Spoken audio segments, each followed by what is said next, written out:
Assalamualaikum warahmatullahi wabarakatuh. Selamat datang kembali di channel Didik Nur Huda. Semoga kalian dalam kondisi baik, sehat, dan selalu bersyukur dalam kondisi apapun. Oke, nah di video kali ini saya akan melanjutkan materi tentang GGL induksi diri. Oke, simak baik-baik materi hari ini, semoga bermanfaat nantinya. Oke, kita mulai saja. Nah, GGL induksi diri itu muncul karena apa? Nah, mungkin sebelum ke arah sana, nah ini muncul ketika kita membahas yang namanya solenoida. Ini solenoida ini, ingat kembali ya, materi tentang GGL, medan magnet pada solenoida, ada yang di pusat atau di tengah, ada yang di ujung. Nah, situ. Nah, ini kalau kita hubungkan dengan baterai akan menghasilkan arus kan waktu itu.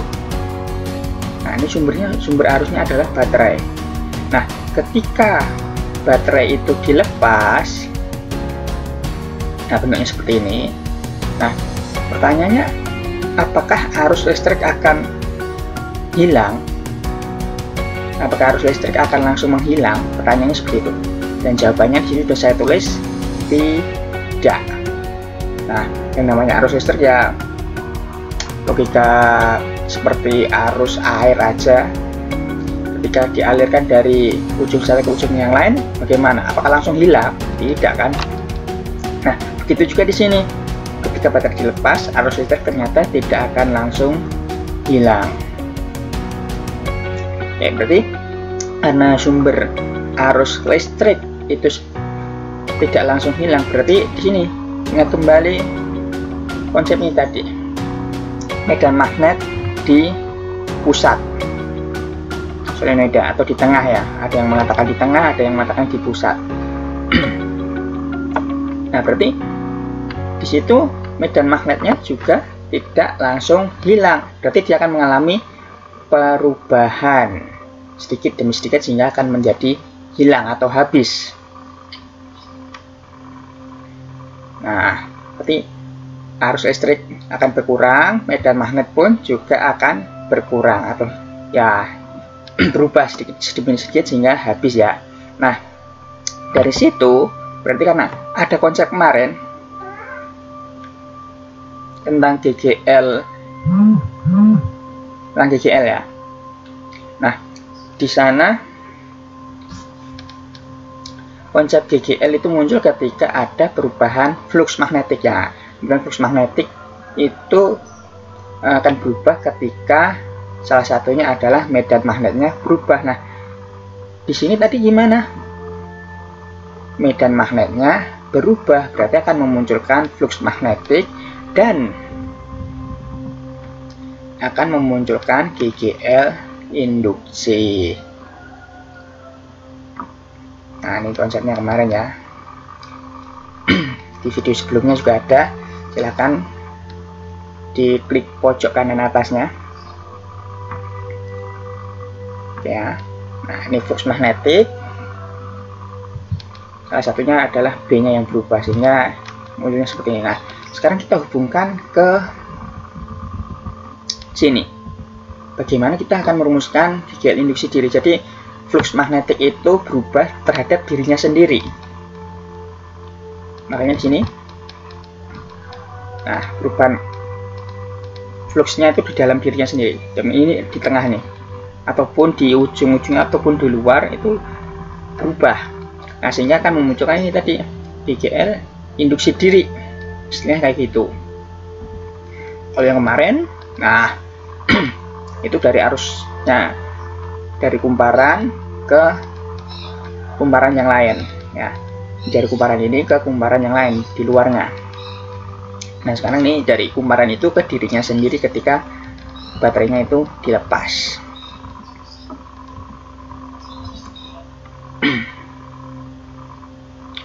Nah, di sini kita definisikan tadi flux di sini terhadap dirinya sendiri kita definisikan sebagai L dikalikan I, di mana L itu adalah kita namakan induktansi diri dengan satuannya Henry, disingkat dengan H. Kemudian I. Iya, kalian sudah tahu apa itu I? Kuat arus listrik. Satuannya apa? Di sini angka panjangnya apa? Ampere.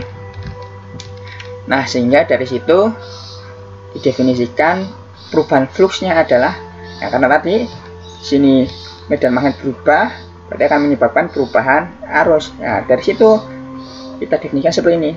Perubahan fluksnya adalah dI per dt dikalikan dengan L. Sehingga kita tuliskan ya, karena kita bicara solenoida, kita anggap di sini L-nya nggak sih kita tulis ya, sebuah solenoida. Di L-nya di situ suatu tetap ya semacam kayak ukuran terhadap si solenoida itu sendiri. Jadi GGL induksi di sini, GGL induksi diri itu kita definisikan seperti ini, min L dI per dt. Nah, kemudian apa itu kita mencari L? Soalnya L di sini terkait sama solenoida. Ya, kita jabarkan di sini. Karena V sama dengan L kali I, dan V juga yang di konsep yang video yang lalu, N kali B kali A, maka ya kita samakan aja situ.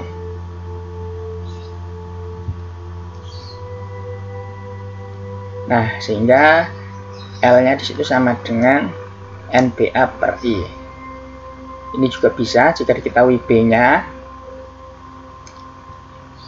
Nah, karena B di pusat solenoida juga sudah kalian tahu, di catatan di sini pun juga ada mu0 IN per L. Ya, B saya masukkan di situ, B-nya hilang.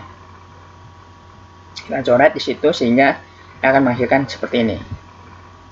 Jadi ini semacam tetapan yang ada di solenoida. Ya kan, ada A, ada N, ada L. Kan ini semuanya bergantung pada solenoidanya sendiri.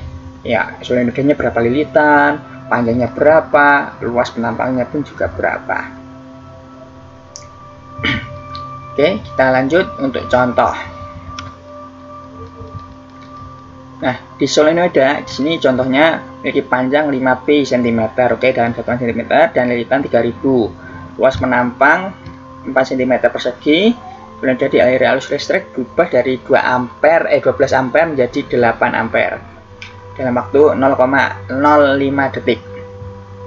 Maka tentukan beda potensial yang timbul pada ujung-ujung solenoida. Oke, kita ketahui di situ L-nya tadi N, A dalam satuan cm persegi, kita ubah ke meter persegi tentunya. I 1, I2. Nah, I1 di sini ada 12 ya. I2-nya 8. Delta T 0,05 detik. Dan kitanya adalah GGL induksi dirinya sendiri. Nah, kita jawab. Epsilon sama dengan min L dI per dt. Nah, dari sini yang belum diketahui apa? Yang belum diketahui adalah L-nya. Tentu kita L harus kita cari sendiri. Oke. Nah, L kita cari dulu dari perumusan yang di atas tadi, mu0 N kuadrat A per L. Mu0-nya kalian sudah tahu, tetapan permeabilitas ya, 4pi kali 10⁻⁷, ini tetapannya. Ingat kembali di video sebelumnya, kalian cari sumber yang lain. Jadi sini syaratnya kalian harus ya udah mengetahui tetapan-tetapan yang ada di sini. Misalkan ya mu0 itu tetapannya seberapa, silahkan cari sendiri. Kemudian N di sini tadi 3000 kuadrat dikalikan A 4 kali 10⁻⁴ ya, meter, oke. L-nya 5pi kali 10⁻². Oke, kita coret-coret situ, P-nya kita coret. Kemudian di sini saya menghitungnya. Sini ada 4 kali 4 16, ada 3 dikuadratkan 9. Kemudian sini ada 10⁻⁷, 10 pangkat 6 ya kan, ini 10⁻3 ini 3000. nolnya 3 berarti seperpangkat 3 dikuadratkan seperpangkat 6 di min 1 mungkin sama ini min 1 tambah tambah min 4 kemudian ditambah 2 sini ini, sehingga L nya di situ adalah 0,0288 Henry. Atau kalau dalam rumusan notasi seperpangkat 28,8 kali seperpangkat min 3 Henry. Oke, itu L. Lalu, nah ya tujuan utama kita ini GGL induksi diri. Yaudah, kita masukkan L tadi ke sini min 28,8 kali seperpangkat min 3. Nah, kemudian DI per DT. Nah, DI di sini kan perubahan arus. Ya, yang namanya perubahan akhir dikurangi awal. Oke, yang akhir kurangi awal, kemudian delta T-nya sudah ada di situ. Nah, ini saya langsung saja menggunakan kalkulator ya nih, karena angkanya bilangannya agak nggak enak. Besarnya segitu 2,304. Silahkan kalian cek sendiri jawaban itu. Ini satunya volt ya, jangan lupa yang namanya GGL. Contoh yang kedua, sebuah induktor dengan induktansi diri 0,4 Henry dialiri arus listrik sebesar segitu terhadap waktu. Jadi ini arusnya itu berubah terhadap waktu segini, berupa fungsi. Tentukan bisa GGL induksi diri saat T sama dengan 2. Ini nggak masalah ya, tidak ada induksi dirinya, kata diri nggak masalah. Oke, nah yang diketahui L, ada I, ada T. Nah, jawab, ada GGL min L DI per DT. Nah, kenapa saya lebih senang dengan penulisan ini nih, DI per DT. Ketika kita bertemu dengan seperti ini simbol apa ini? Ini merupakan simbol dari turunan, sehingga atau diferensial. Kita turunkan saja di sini. Kita turunkan fungsi I terhadap waktu. Ini kan turunan I terhadap waktu. Oke, kita turunkan dengan konsep turunan ya. Ini menjadi 3T kuadrat ditambah 4T, makanya berkurang 1. L-nya 0,4. Nah, lalu di sini kita masukkan T sama dengan 2. 0,4 kali 3 kali 2 kuadrat tambah 4 kali 2. Oke, ada 0,4 kalikan 12 ditambah 8. Ini 20 kali 0,4 hasilnya adalah 8 volt. Minusnya jangan lupa ya, kalau saya jawab ya 8 nggak masalah ya. Ingat video yang sebelumnya yang namanya tegangan, kita bolak-balik kutubnya pun tidak masalah. Oke, sampai di sini dulu. Itu tadi tentang GGL induksi diri. Semoga video ini bermanfaat. Sampai jumpa di video selanjutnya. Oke, jangan lupa komentar di bawah jika perlu pertanyaan. Semoga bisa saya jawab. Oke, makasih semua. Bye bye. Assalamualaikum.